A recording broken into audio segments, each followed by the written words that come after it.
Everyone, কেমন আছো সবাই? আশা করি খুব ভালো আছে। আজ শনিবার, আজ সকাল থেকে মুডটা একটু ফ্রেশ ফিল করছি।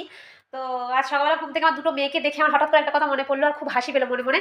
তো একদিন যখন আমার ছোটো মেয়েটা হয়েছে, বাপের বাড়ি যাচ্ছিলাম, ওর বাবার কোলে ছোটো মেয়েটা ছিল, রাস্তা দিয়ে ওর বাবার একটা বন্ধু যাচ্ছিল। বললো, কিরে তোর কী হয়েছে? বললো, মেয়ে হয়েছে। বললো, আবার মেয়ে? তুই তো বিয়ে দিতে দিতেই ফতুর হয়ে যাবি। কথাটা শুনে আমার প্রথমে একটুখানি রাগ হয়েছিল, তারপরে হাসি পেয়েছিল, তারপরে দুঃখ হয়েছিল। কেন বলতো দুঃখ হয়েছিল? যে বলছে তার জন্য, যে ভগবান যদি সত্যিকার ওকে একটা মেয়ে দিত, এরকম দিন শেষে বাড়ি গিয়ে বাবা ডাকটা শুনতে পেত। 10 বছর হয়ে গেছে, ওরা এখনো বাচ্চা কাচ্চা হয়নি, বাবা মা ডাক শুনতে পায় না ওরা। তাও লোককে ছোট নিচু দেখানোর জন্য মানুষ কত রকমের কথা বলতে পারে, যেটা নিজের কাছে নেই, সেটা অন্যের কাছে থাকলেও সেটা নিয়ে ব্যঙ্গ করব। এই হচ্ছে এখনকার লোকের প্রায়োরিটি। কী করে লোককে নিচু দেখাবো, ছোট করব। ওদেরকে নিজের যদি ওটা মেয়ে থাকতো, তাও মনে ওরা ধন্য হয়ে যেত। তো ওদের এরকম মেন্টালিটি বলে ভগবান ওদের পেছনে একটা বাড়ি মেরেছে, আর কিছু না।